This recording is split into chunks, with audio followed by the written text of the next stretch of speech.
Have you ever loved a man who runs? A man who vanishes the moment things get too close, too warm, too real?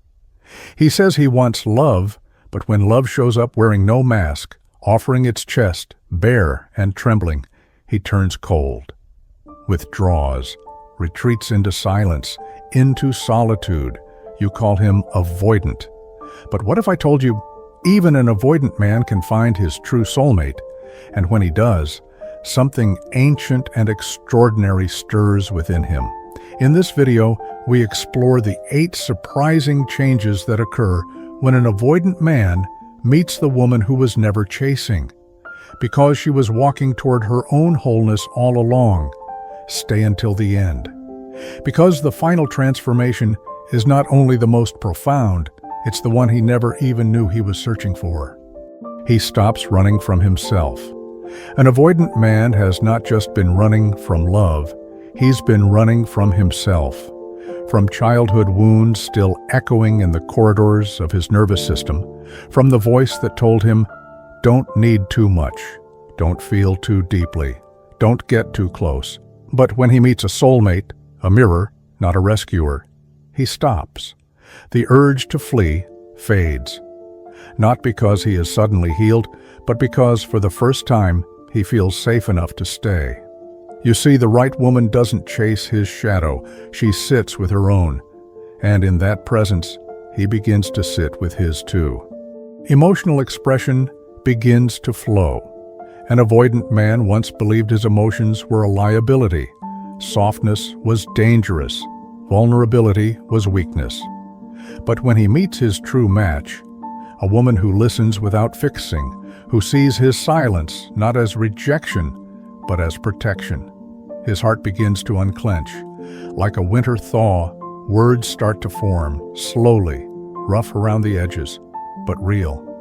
He may not pour his heart out overnight, but he no longer guards it like a fortress. He lets her in, even if only one brick at a time, and to her, every brick is sacred. Intimacy no longer feels like a threat. For the avoidant man, intimacy once felt like a trap. Too much closeness triggered his survival brain. He mistook connection for engulfment. But his soulmate? She doesn't demand his surrender. She doesn't pry open his doors. She waits with patience that feels like poetry. And that changes everything. For the first time, intimacy feels like freedom, not a cage. He begins to crave her presence, not out of neediness, but because he sees. Being close to her doesn't mean losing himself. It means finally finding the space to be himself. He apologizes and means it. Avoidant men often disappear instead of explain. They ghost instead of confront. They armor up when accused, because admitting fault feels like annihilation. But when an avoidant man meets his true soulmate, something remarkable happens. He begins to value the connection more than his ego. He still feels the sting of shame, still hesitates before saying, "I was wrong."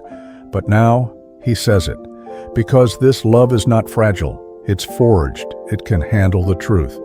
And in that honesty, he finds not rejection, but deeper acceptance. His priorities begin to shift. He used to value independence above all. Solitude was his sanctuary. Commitment felt like compromise. But now, he begins to see that freedom and love aren't opposites, that a true soulmate doesn't shrink his world. She expands it. The late-night texts, the weekend getaways, the shared dreams and plans, they become the things he looks forward to instead of avoids. He starts thinking in terms of we instead of me, not because she demands it, but because for the first time he wants it. He becomes protective, not controlling. When a man who fears closeness begins to care, you'll notice it, not in his declarations, but in his instincts. He becomes quietly protective, not in a possessive, overbearing way, but in the way he walks closer to her on the street side, the way he remembers the little things she says, the way he wants her to feel safe in his presence, because now he sees her heart not as something to defend against, but something worth protecting. Love turns his armor from a shield into a cloak, something that holds, not hides. He begins the work of healing voluntarily. Avoidant men are not strangers to pain, they are just strangers to asking for help. But his soulmate doesn't demand he change. She simply embodies transformation. Her calm becomes contagious. Her inner work invites his. He may start reading books on attachment. He might go to therapy. He begins journaling, meditating, unpacking. Not for her approval, but because she awakens the desire to become a man who can truly receive love. And this is the difference. He chooses growth, not to keep her, but to finally keep himself. He finally understands what love is. For the avoidant man, love was once a mystery, a thing people spoke of, but he could never quite feel. It seemed chaotic, uncontrollable, dangerous.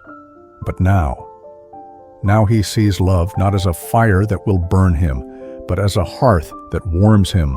Love is not a storm, it's shelter. In the presence of his true soulmate, he learns that love is not intensity, it's consistency. It's not about butterflies, it's about building. She teaches him, without ever trying to teach, that love is a return, a place where his nervous system exhales, a homecoming. And in that realization, he finally whispers the thing he was once afraid to admit. I didn't know love could feel like this. So here you are, standing at the edge of something that feels like love, but isn't. Not really. It's a shadow, a ghost of connection, a trick of the light that flickers when he's near, but vanishes when you reach for it. And the hardest truth to swallow is this: he might not be cruel. He might not mean to hurt you. He might even believe he loves you in his way. But a wounded man can only love from his wounds. And if he has never dared to meet the parts of himself he buried, he will run from the parts of you that reflect them. He will push away the very thing he craves and blame you for standing too close, not because you aren't enough, but because he doesn't know how to receive the love you offer. And that's not your lesson to teach. It's not your burden to carry. You are not here to shrink yourself, to fit the hollow space he calls intimacy. You are not here to decode mixed signals, soften your truth, or beg to be chosen. You are not here to mother a man who has not yet met his own soul. You are here to become whole, to honor your longing without shame, to listen when your heart whispers, "This isn't safe," to walk away not because you stopped loving him, but because you finally started loving yourself. You are here to choose yourself again and again and again. Because the most powerful kind of love does not ask you to wait, to chase, or to ache. It does not leave you questioning your worth at 2 a.m. It meets you, it sees you, it stays. And anything less will break your heart. Slowly, silently, and completely. So before it's too late, let go, not to lose him, but to return to you.